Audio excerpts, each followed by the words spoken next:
Now, without further ado, my dear friend Robert. A big hand for Robert.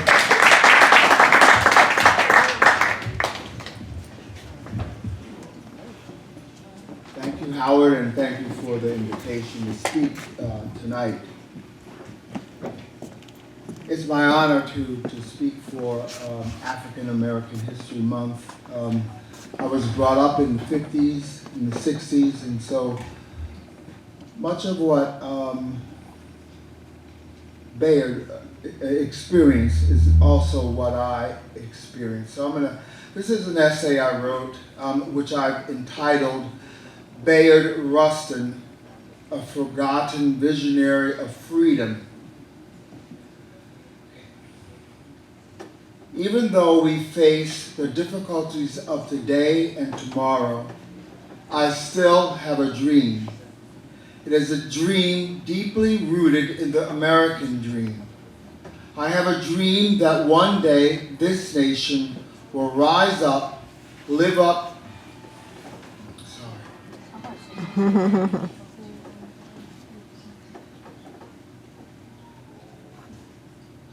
I have a dream that one day this nation will rise up, live up to its true meaning of the creed. We hold these truths to be self-evident, that all men are created equal, that all men are created equal. Almost every American will recognize these famous lines from the speech which Dr. Martin Luther King delivered, and yet for some reason, King's words carried an even deeper meaning for freedom and justice, as I intend to show. The March on Washington for Jobs and Freedom occurred on August 28, 1963, almost 53 years ago. The organizers of the march were the so-called Big Six leaders of the civil rights movement: A. Philip Randolph, Whitney M. Young Jr., Martin Luther King, James Farmer, Roy Wilkins, and John Lewis. Bayard Rustin was given the title of chief organizer of the march. Between 200,000 and 250,000 Americans, mostly African Americans, but also including whites, held the march in order to focus attention on blacks' demands for equality in jobs and civil rights. A recent report from the Economic Policy Institute by Michael A. Fletcher notes, and I quote, "Even as many racial barriers have been toppled and this nation has grown wealthier and better educated, the economic disparities separating blacks and whites remain as wide today as they were when the marchers assembled on the Mall in 1963. In fact, as Fletcher notes, black unemployment rates have consistently been twice as high as the white unemployment rates for the past 50 years. Back then," Fletcher writes, "the unemployment rate for whites," and I'm speaking about 1963, unemployment rate for whites was 5% and 10.9% for blacks. This is to give you a context of the march in Washington in 1963. 10.9% of African Americans were unemployed. For the first time since 2007, the national unemployment rate for African Americans dipped below 10% in the second quarter of 2015. Despite this improvement at 9.5%, is nearly twice the national average of 5.3%. and more than double the 4.6% for whites. The conclusion about the improvement of the economic condition for African Americans since 1963 to our current time is negligible. But what can we affirm about the status of equality then and now? For Bayard Rustin, Martin Luther King's words, cited above in his I Have a Dream speech, carry a deeper hope for freedom and equality. The freedom of American homosexuals to enjoy the same liberties. It is true that everyone in King's inner circle knew that Bayard Rustin was homosexual. In fact, weeks before the scheduled march on Washington, the segregationist senator Strom Thurmond took to the floor of the United States Senate with the intention of discrediting the March on Washington by exposing Rustin's personal life. In a 45-minute speech, Strom Thurmond blasted Rustin not only for his sexuality, but also for being a communist, a draft dodger, and an arrest in 1953 for sexual misconduct. As news spread about his arrest, there were calls for Rustin to withdraw from planning the March on Washington. Despite continued censure for his sexual orientation by some organizers of the march, King and other civil rights leaders, both in the press and behind closed doors, expressed their ultimate confidence in Rustin to lead the day-to-day organizing. Rustin's authority to speak on the convergence of gay rights and civil rights is unquestionable.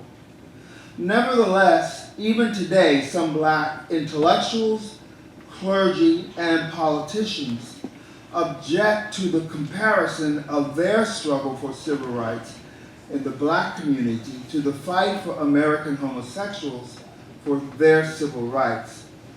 The right to serve in the military without fear of disclosure of their sexual orientation, and the right to marry.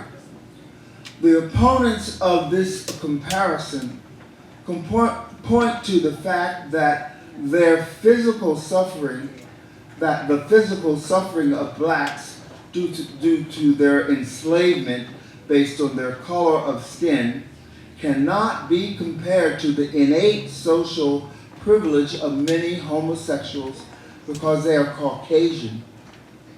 These critics also state that the civil rights of African Americans exist within a historical framework of suffering, discrimination, segregation, and racism. And these historical facts, they state, cannot justly be compared to other minorities who have endured social discrimination and deprivation of their rights, of their civil rights. I'm going to get to Barack Obama. There is, however, a broader convergence of the civil rights of the African Americans and homosexuals, which is reflected in the life of Bayard Rustin. He helped build the civil rights movement and suffered for being a gay man at the same time. In a speech in 1986 entitled "The New Niggers Are Gay," Rustin insisted on the parallel between civil rights and gay rights. He said, and I quote, "The question of social change should be framed with the most vulnerable group in mind, gay people," end quote. In order to be a voice of social change, Rustin cautioned the gay community that, one, the gay community, cannot work for justice for itself. Unless the gay community fights for all, it is fighting for nobody, least of all itself. 2, Rustin said, gay people should not practice prejudice. It is inconsistent for gay people to be anti-Semitic or racist. Rustin stated, gay people should look not only to what people are doing to their community, but also to what gays are doing to each other. Finally, Rustin said that gay people cannot fight for the rights of gays unless they are ready to fight for the radicalization of this society. What can be said today about the current occupant of the White House, Barack Obama, and Bayard Rustin, and civil rights for African Americans and gays? For example, the rights of gays to work in the United States government without the fear of discovery of their sexual preference leading to dismissal, or the right to serve in armed forces as a person who is openly gay, or the right of homosexuals to marry the person they love with the right of tax benefits, inheritance rights, and the ability to make spousal medical decisions. All of these are significant social changes under the administration of the first African American occupant to the White House. Of course, these realizations do not signal necessarily the acceptance of social change by some Americans who still cling to an ideology of a time long past. But I think President Obama, a professor of constitutional law, noted an important opinion about constitutional rights which affect all citizens of the United States. And I've read this speech, and if you have not read it, it's on Google. And this is in 2008. Barack Obama delivered in Philadelphia at the National Constitution Center on Race in America. Then Senator Barack Obama began by saying, and I'm quoting Barack Obama, "We the people, in order to form a more perfect union," and he goes on to say, 221 years ago, a group of men gathered and with these simple words launched America's improbable experiment in democracy. The document they produced was eventually signed, but ultimately unfinished. It was stained by this nation's original sin of slavery, a question that divided the colonies and brought the conversation to a stalemate until the founders chose to allow the slave trade to continue for at least 20 more years. And I underline, to leave, Barack Obama says, to leave any final resolution for future generations. A constitution that promised to its people liberty and justice, and a union that could be and should be perfected over time. Perfected over time. What would be needed, Barack says, were Americans in successive generations who were willing to do their part through protests and struggles on the streets and in the courts, through civil war and civil disobedience, and all at great risk, to narrow the gap between the promise of our ideals and the reality of their time. I'm going to conclude.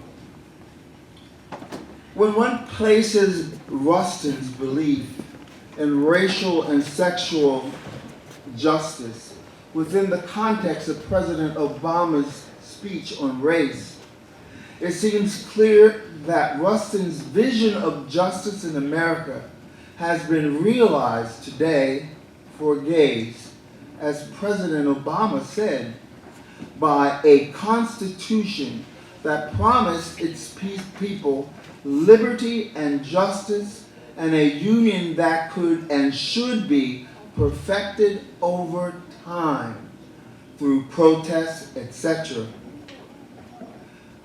Bayard who? Rustin. Bayard Rustin. For many, it was not until President Obama awarded him the Presidential Medal of Freedom in 2013 that this courageous man was given his pivotal role in the history of freedom and justice for African Americans and homosexuals. Bayard Rustin and Martin Luther King had an abiding respect for one another. In an interview conducted in March 1987, Rustin stated, and I quote, "It is difficult for me to know what Dr. King felt about gayness, except to say that I am sure he would have been sympathetic and would not have had a prejudicial view." One can suppose that Martin's speech, delivered at the National Mall on August 28, 1963, with Bayard Rustin standing nearby, was bittersweet for him, because the America he imagined was a time when freedom was not to be extended to the homosexual.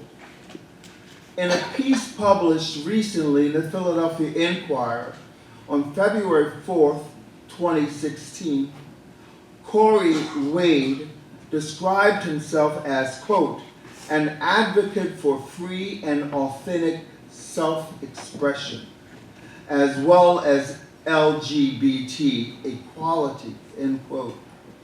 He continues by saying, "It is my goal to fight with fortitude and tenacity for someone like Bayard Rustin, who worked in spite of immeasurable adversities.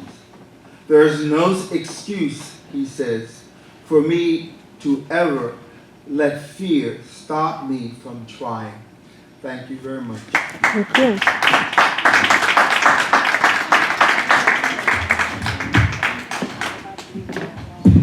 Ladies and gentlemen, give it up for my friend Robert, putting together this wonderful, wonderful piece on Bayard. Thank you so much, Robert.